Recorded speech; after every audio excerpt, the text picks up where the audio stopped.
di ko toog ci loxal ilimaan ñi nekk ci tund bi yëpp tund Gandiol ñu tekk ci loxal maire yi nga xam ne ñoom ñoo fi teew le maire ñu teewal fi yeneen commune yi nekk si tund Gandiol ñu jël boobu nag tekk ci loxal suñu délégation yu mag yi nga xamante ni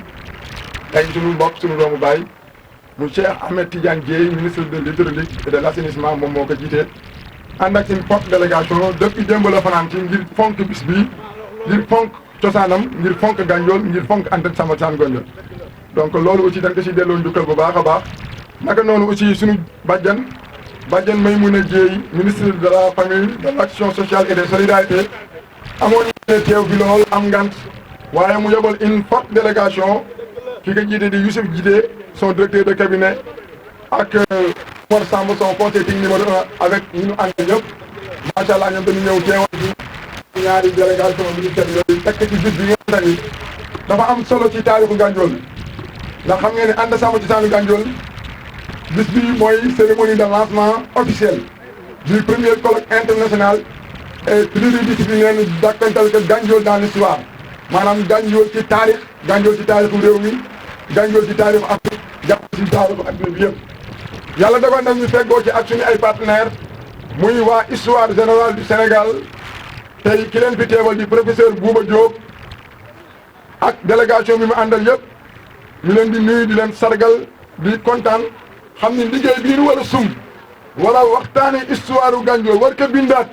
pour mu mën a bokk ci histoire u réew mi buñ ci amul gunge waa histoire générale Sénégal li ñu bëgg du sot cérémonie ni muy rëy rëy tey bee tey doole ji ak cëslaay gi ci wàllum xam-xam gëstu bi bind mi foofu la mujje ji ñu leen di gërëm bu baax waa histoire générale du Sénégal di kontaan aussi si seen teewaay naka noonu aussi ñuy nuyu Babacar Fall directeur de l'Institut des études avancées bu Saint-Louis bi nga xam ne moom tam ñun ñett ñooñu ñoo àndandoo woon le 7 décembre 2023 ñu àndandoo signé benn convention boo xam ne ni moo ñu war a lëkkale ci colloque international bi nga xam ne ni après jeexital bu mooy fexe ñu waxtaane histoire Gandiol bind histoire Gandiol fexe ba duuf ay livre dugal ci histoire réew mi boo liggéey bu ñuy jàngale histoire ci Sénégal di jàngale histoire Gandiol ñu bokk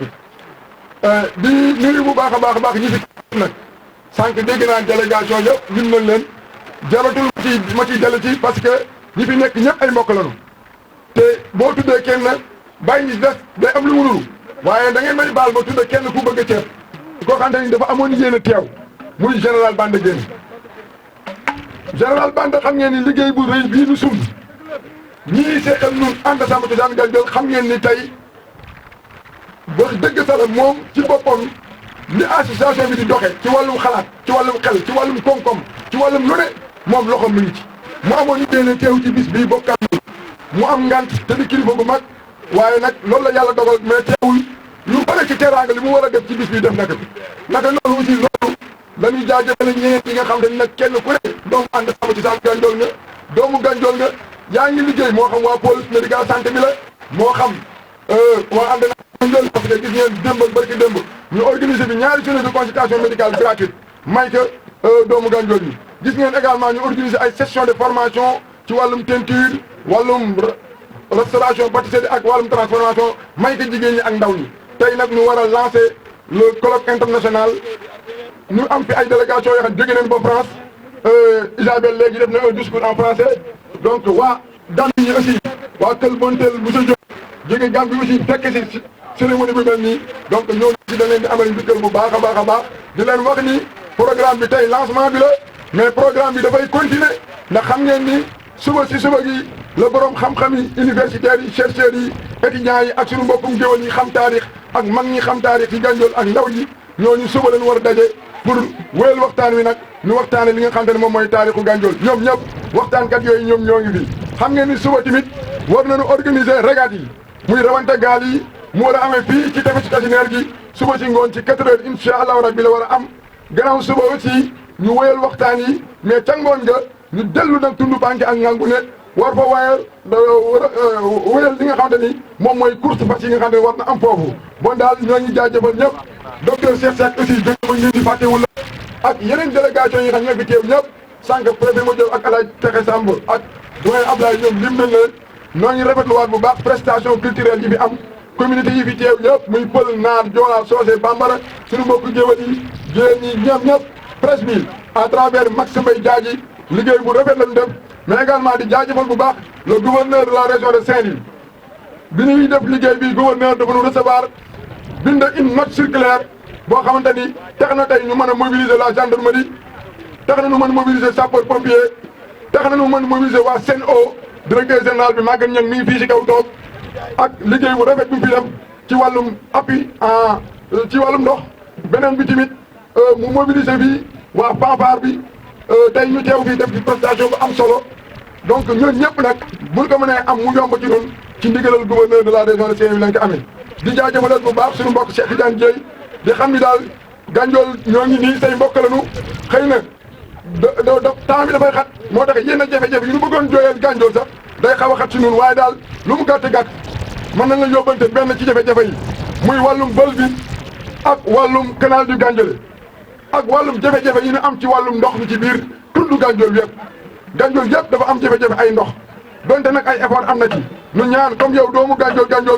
doon ministère bi nga yor Maguette Niang di directeur SEN'EAU yor wàllum ndox mi ñoo ngi leen di ñaan ñeen wutal nu programme spécial te loolu ànd sama ci daan Gandiol dana ci liggéeyandoo ak yéen beneen bi tamit ci wàllum canal du Gandiolé jafe-jafe yooyu baykat yi am ba tey mën am ndox mu neex ñoo ngi ñaan tamit loolu tamit ngeen jàppal ñu si bu baax a baax a baax ak li nga xam ne mooy jafe-jafe wàllum bël bi bon daal ci gàttal foofu laay yem di jaajëfal ñëpp donc toutes les délégations ici présentes notamment le ministre Cheikh Ahmed Tidiane Dieye notre frère qui est le ministre de l'Hydraulique et de l'Assainissement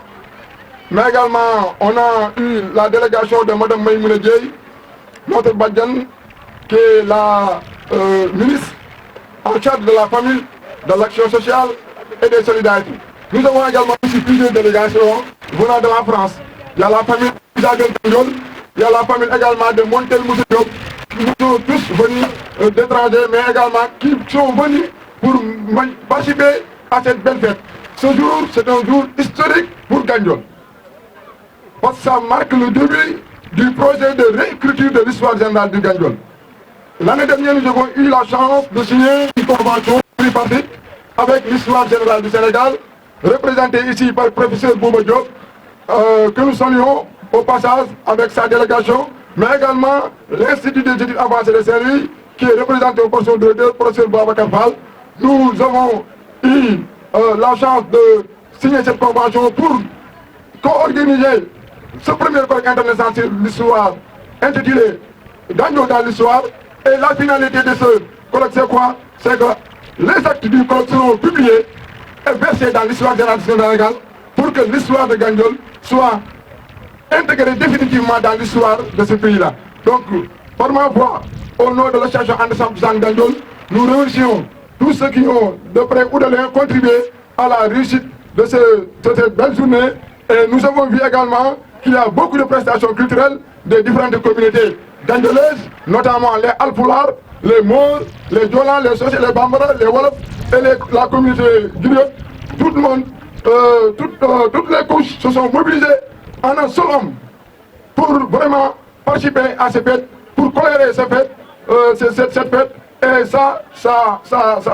encourage également And Gandiol à poursuivre cette dynamique de mobilisation des communautés autour du projet de réécriture de l'histoire générale de Gandiol. Il y a la population de Ngangoune Gandiol qui sont présentes ici. Il y a la zone de Toundoubanké. Nous avons également la zone des îles, le Touré Gandiol, les Niayes et toutes les autres zones qui se trouvent dans le Grand Gandiol, le Gandiol historique jusqu'à Fass Boye sont ici représentés. Darou Khoudoss Bor également est présent. Nous avons également reçu des délégations venant de Touba, même s'ils ne sont pas des Gandiol. Je veux nommer Serigne Saliou Gueye, il est également au niveau de la tribune officielle. Donc, maa ngi nuyu ñëpp di ziare ñëpp di beral nuyoo bu baax sunu waa ànd naatal Gandiol jigéen ñi Kopa Mbaye ak ñi mu àndal ñëpp ak Adja Aminata Boy mi nga xamante ni prestation culturelle yi yëpp moom moo ko liggéey, mais également jigéen ñi nga xam ñoo doon def exposition des produits muy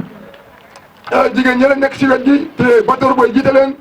ñu gis leen liggéey bu rafet bi nga xam ne def nañ ko. ñoo ngi jaajëfal ñëpp di ñaanal ministre bi yàlla defal ko jàmm defal ko président de la république du Sénégal son excellence Bassirou Diomaye Diakhar Faye ak premier ministre am ak membre du gouvernement bi nga xam ne ñoom lañu àndal ñëpp jërëjëf. voilà.